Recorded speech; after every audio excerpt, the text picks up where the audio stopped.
Malam itu, setelah aku dan Om Galang sama-sama berhasil mendapatkannya, Om Galang bergulir ke sisiku dan dia langsung tertidur. Aku tahu ini salah, tapi aku tak bisa menyembunyikan kebahagiaanku malam itu. Aku pun tertidur dengan pulas dengan senyum kebahagiaan di malam itu setelah Om Galang memberikan apa yang selama ini aku impi-impikan darinya. Rasanya aku memang pantas mendapatkan pujian atas aktingku yang sekuat tenaga, bersikap biasa-biasa saja setelah peristiwa malam itu.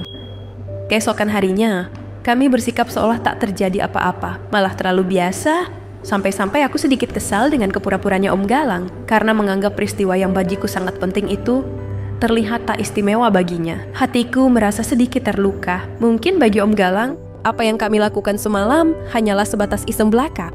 Setelah beberapa hari setelah kejadian itu, entah kenapa aku selalu memikirkan Om Galang. Aku selalu mengecek media sosial Om Galang dan Tante Sri. Mereka tampak begitu bahagia sekali. Dan juga entah kenapa, pada diriku ada rasa cemburu dengan mereka itu. Suatu hari aku dalam keadaan bosan sekali di rumah. Putriku saat itu sedang berada di rumah neneknya. Sedangkan suamiku sedang berada di luar kota untuk urusan kerja dalam beberapa minggu. Aku masih menekan-nekan remote televisi yang tak tahu acara apa yang akan aku tonton. Pikiranku sedang melayang kemana-mana. Di satu sisi, aku sangat merindukan Om Galang. Sisi lainnya mengusikku bahwa aku seharusnya tak menghubunginya lagi jika masih sayang dengan Tante Sri. Tapi bagaimana kalau misalnya Om Galang ternyata mencari tambatan lain untuk pelabuhannya? Tidak, teriakku seraya aku mengacak-acak rambutku sendiri. Tidak mau aku membayangkan Om Galang bersama perempuan lain. Cemburu, sangat cemburu yang aku rasakan. Tak lama berselang terdengar ketukan pada pintu rumahku. Aku melirik jam dinding. Sudah hampir jam 11 malam. Siapa yang datang selarut ini? Apakah Om Galang? Gumamku. Dugaanku ternyata memang benar. Om Galang sudah ada di depan rumahku, memakai kaos hitam dan jaket kulit, serta celana seragamnya lengkap dengan atributnya.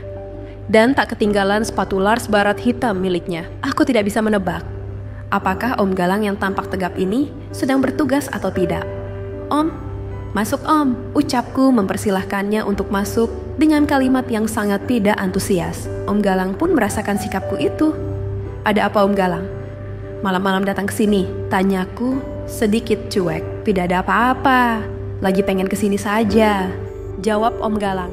Loh, Tante Sri tahu tidak kalau Om Galang mau kesini? Tanyaku lagi. Gak tahu. Tenang saja kamu, aku kangen banget sama kamu Rani. Semenjak kejadian malam itu, aku tidak bisa melupakanmu, ucap Om Galang sambil mendekatiku dan berusaha memancingku, tapi aku tolak dengan halus. Sudah Om, hentikan. Aku merasa tidak enak dengan Tante Sri. Om Galang ini kan suami Tante Sri, ucapku lirih. Tapi entah kenapa aku kepikiran terus sama kamu. Makanya aku datang ke sini. Jelas Om Galang kembali. Dia berusaha membuatku tersenyum lagi. Kita pergi yuk Rin, ajak Om Galang. Kemana Om? Malam-malam gini? Tanyaku heran. Sudah ikut saja, ucap Om Galang seraya meraih tanganku. Aku pun menurut apa saja yang dikatakan Om Galang itu dan mengikuti langkahnya. Selama hampir sejam, Om Galang memacu motornya ke daerah yang belum pernah aku kunjungi. Kurasakan jalanan semakin menanjak dan rumah-rumah semakin jarang. Udara dingin mulai semakin terasa sehingga aku merapatkan jaketku. Om Galang semakin memacu kendaraannya dengan kecepatan tinggi. Sehingga mau tak mau, aku merapat ke panggungnya untuk berpegangan supaya jangan sampai terjatuh. Tak lama kemudian, motor Om Galang berhenti pada sebuah kedai gubuk di pinggir jalan. Aku mencium bau jagung bakar mentega dari salah satu panggangan yang sedang dikipasi oleh seorang bapak tua. Om Galang berseru pada bapak tua itu, "Pak, jagung bakarnya 2, sama kopi dan..."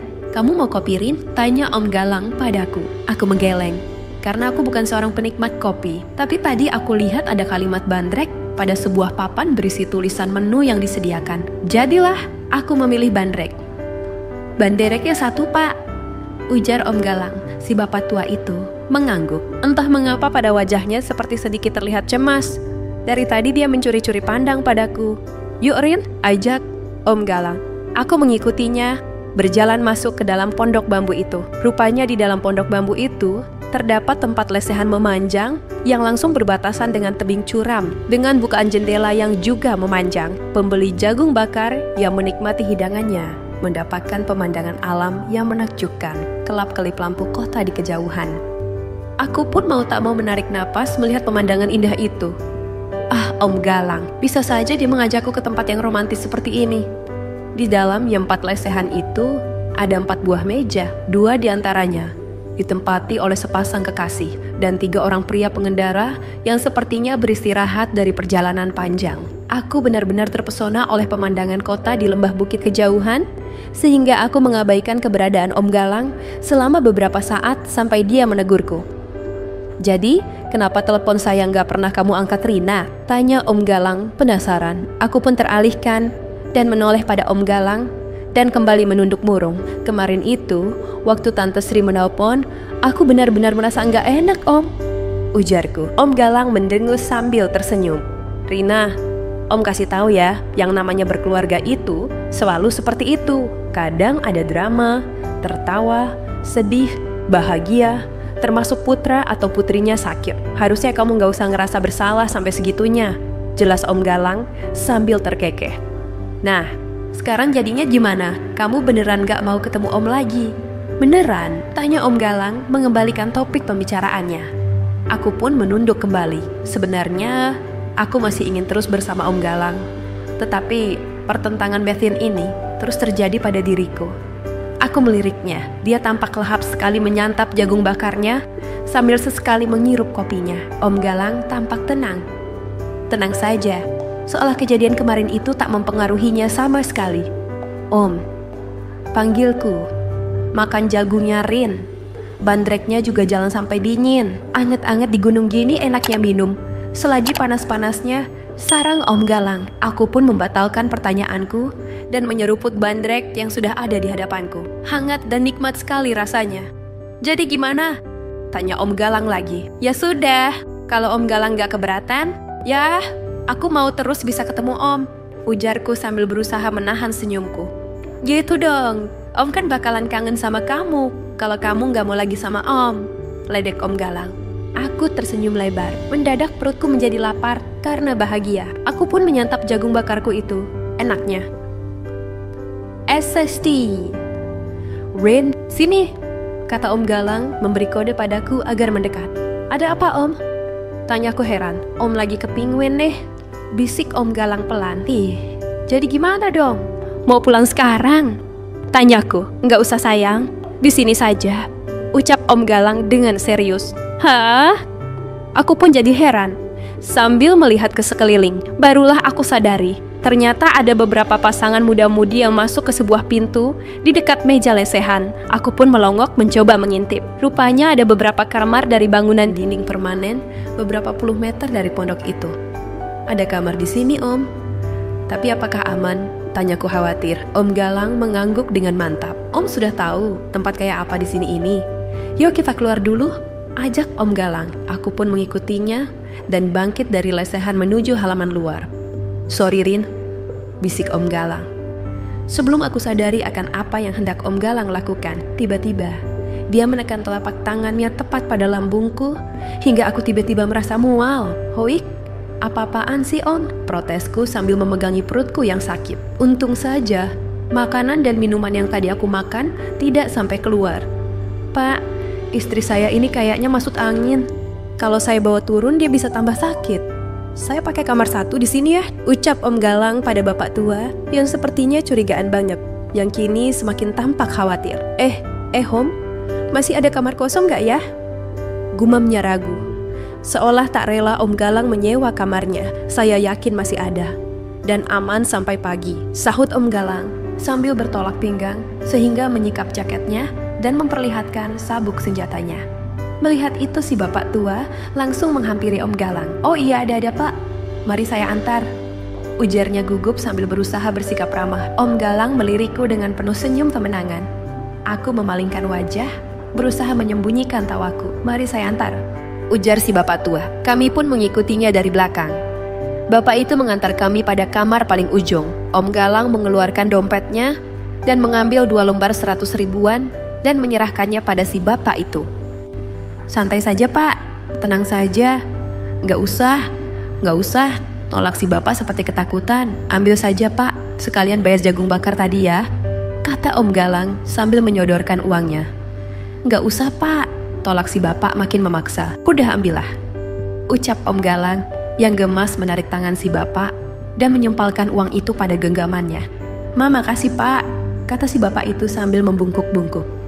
"Jagain motor saya ya pak," ucap Om Galang. Bapak tua itu mengangguk-angguk sambil pergi. Om Galang kemudian mengajakku masuk. Kamar itu letaknya agak tersembunyi dari kamar yang lain.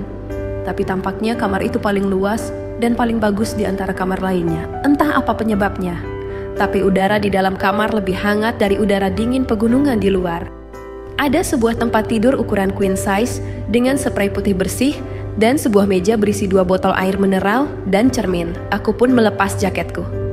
Om Galang menutup pintu dan menguncinya. Kemudian dia menghampiriku dan berusaha melambungkan anganku. Aku serasa meleleh menerima perlakuannya itu. "Aku kangen Om," bisikku lirih. Om Galang tak menjawab. Dia menatapku sayu. Bitiwirnya sudah terbuka seolah tak sabar. Tanpa menunggu lama, aku pun dengan segera mengobati kerinduanku dengan Om Galang. "Om malam ini mau langsung saja ya, Rin?" pintanya. Rupanya Om Galang ingin langsung ke menu utama tanpa mau merasakan menu pembukaannya yang berlebihan. Aku pun mengangguk. Om Galang pun segera memulainya dengan penuh perasaan dan kasih sayang. Dalam kesempatan ini jauh lebih menyenangkan. Mungkin karena saat itu kami berdua merasa bebas dan aman, tidak ada gangguan. Tidak seperti yang pertama malam itu yang kami lakukan di antara suamiku dan istri Om Galang yang TDR di dalam satu ruangan. Sehingga malam ini aku bisa lebih bebas bergerak sesukaku dan juga bernyanyi sesukaku pula. Kami berdua malam itu saling memuji dengan leluasa. "Om lepasin di demikian boleh Rin?" pintanya. "Ya boleh kok Om," ujarku. "Yakin?" Om Galang bertanya untuk memastikannya. Aku mengangguk. Tidak lama berselang, terasa olehku sesuatu yang mengalir. Berbarengan dengan saat aku sampai di demikian itu untuk kedua kalinya. Dan baru aku sadari, aku sedang di masa subur saat itu. Om Galang tersenyum. Dia menarikku dan memberikan hadiah kasih sayang dan terima kasihnya pada TV-ku. Aku pun hanya tersenyum tersipu malu. Kami pun akhirnya tertidur pulas. Aku terbangun di pagi sekitar jam 4 pagi. Kemudian setelah berbenah, Om Galang mengantarkanku pulang. Hari berganti hari, minggu berganti minggu, bulan berganti bulan, dan akhirnya aku sadari bahwa hasil kerja payah dan melelahkan yang aku dan Om Galang kerjakan di malam itu ternyata berbuah. Mengetahui hal itu, Om Galang menjadi semakin sayang padaku, dan setiap kali suamiku keluar kota, Om Galang pasti aku kabari. Dan dengan senang hati, dia akan menemui aku untuk menyirami demikian itu agar tumbuh dengan subur. Karena kebetulan, Om Galang juga sudah dipindah tugaskan ke kota di mana aku tinggal. Entah sampai kapan rahasia kami ini akan aman dari suamiku dan istrinya Om Galang. Bahkan setelah aku demikian, Om Galang mengajak Tante Sri datang menjenguk aku. Kelihatan Om Galang bahagia sekali, karena dia yakin itu adalah buah hatinya yang dititipkan padaku. Sampai cerita ini aku tulis, aku dan Om Galang masih terus berlanjut. Sedangkan Tante Sri istrinya Om Galang tak kunjung memiliki momongan. Demikianlah kisahku dengan Om Galang, suami dari tante suamiku itu. Sekian dan terima kasih.